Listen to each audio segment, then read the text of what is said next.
Ya baik, Assalamualaikum warahmatullahi wabarakatuh.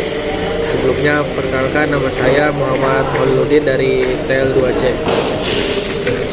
Di sini saya membuat sistem instalasi listrik rumah tinggal yang dimana rangkaiannya seperti belakang. Pada sistem instalasi listrik rumah tinggal ini terbagi 4 grup dan 1 ILCB, yang dimana pada grup pertama ini sebagai lampu dapur, kitchen, naik living dinding diaplikasikan ke saklar implus, dan di grup kedua itu sebagai lampu panel room koridor, yang dimana diaplikasikan ke saklar tukar dan saklar silang. Untuk grup 3 itu sebagai lampu parkir yang ada limit switch, bisa dipakai auto dan manual. Dan terakhir grup 4 itu sebagai MCB panel room. Setelah saya menyebutkan beberapa grup pada rangkaian yang terdiri 4 grup, di sini saya akan mengoperasikan rangkaian listrik tersebut. Yang pertama itu adalah grup 1 sebagai lampu kitchen atau lampu dapur. Saya aplikasikan, ini ada rangkaian diagramnya. Jadi grup 1 itu diaplikasikan ke saklar implus. Di sini ada panel. Terutama kita hidupkan dulu MCB utama pada ILCB, kita hidupkan.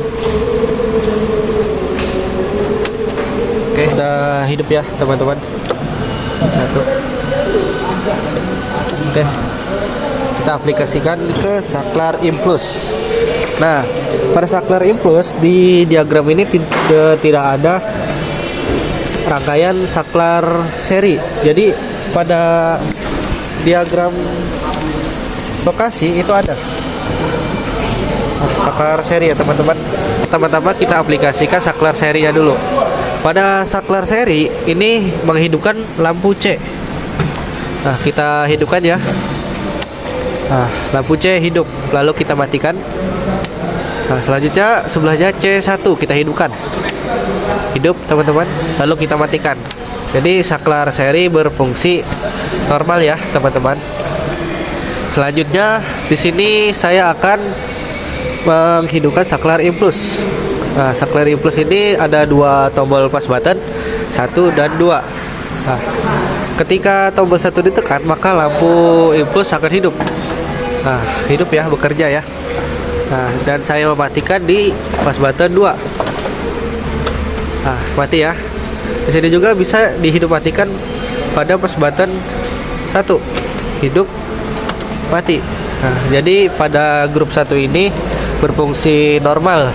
Selanjutnya saya akan menghidupkan grup 2, yang dimana grup 2 ini terdapat lampu koridor pada panel room. Nah, jadi grup 2 ini diaplikasikan ke saklar tukar dan saklar silang, yang dimana pada diagram lokasi di sini terdapat 2 saklar tukar dan 1 saklar silang dan 1 kontak-kontak dan 1 lampu. Nah, jadi kita hidupkan ya pada grup 2. Nah, grup 2 sudah hidup di situ. Selanjutnya kita aplikasikan saklarnya. Hidup ya.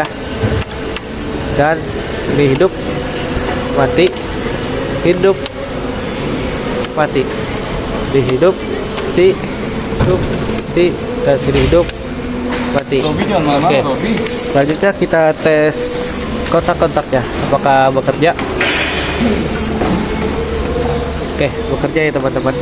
Jadi pada grup 2 ini berfungsi normal sebagai lampu saklar tukar dan saklar silang. Selanjutnya di sini ada grup 3. Grup yang dimana grup 3 ini sebagai lampu parkir. Nah, jadi di grup 3 ini kita harus menghidupkan grup 4 juga, karena di sini ada cara kerjanya ada auto dan manual. Di sini saya akan menghidupkannya ya, langkah-langkahnya. Pertama kita hidupkan grup 3 dan grup 4. Nah, ketika pas button ini ditekan, maka timer ini akan bekerja sesuai waktu yang sudah kita setting. Jadi di sini saya menyeting pada waktu 6 detik. Mari kita coba, kita tekan. 1, 2, 3, 4, 5, 6. Nah, jadi di sini mati ya teman-teman. Kita ulang lagi. Ini timernya bekerja, lampunya bekerja. Nah, jadi ketika pas button ditekan, timer bekerja, lampu akan hidup dan lampu akan mati sesuai timer sudah setting. Ketika timer sudah sampai pada waktu yang sudah ditentukan, maka lampu akan mati pada sistem manual. Nah, ketika kita ubah ke sistem otomatis, nah di sini bagaimana kita cara mematikan lampunya ini? Kita harus memberi cahaya pada sensor ini. Ketika sensor ini diberi cahaya, maka lampu akan mati. Baik, kita cari cara dulu agar lampu tersebut bisa mati. Nah, jadi kita akan menggunakan senter HP untuk mematikan sensor ini agar sensor bekerja pada sistem auto. Nah, jadi saya jelaskan pada sistem auto ini, ketika saya hidupkan limit switch, maka lampu akan otomatis hidup. Nah, bagaimana cara mematikannya? Jadi di sini ada sensor cahaya. Ketika saya beri cahaya, maka lampu akan otomatis mati. Nah, mari kita coba ya. Nah, jadi si lampu hidup, kita kasih sensor cahaya ya. Kita tunggu beberapa detik, maka lampu akan otomatis mati. Nah, jadi lampu otomatis mati ya teman-teman. Nah, bagaimana kita cara menghidupkannya kembali? Nah, untuk menghidupkannya kembali, kita harus menutup pakai apapun itu. Yang penting sensor ini agar gelap. Nah, jadi kita tutup pakai kain. Tutup pakai kain. Nah, otomatis sensornya ini akan tertutup dan gelap. Dan lampu pun akan hidup. Kita tunggu ya. Nah, jadi hidup ya teman-teman ketika sensor gelapnya ditutup. Mungkin ini penjelasan saya pada sistem instalasi rumah tinggal. Sekian dari penjelasan saya. Apabila ada salah kata mohon dimaafkan. Saya akhiri. Assalamualaikum warahmatullahi wabarakatuh.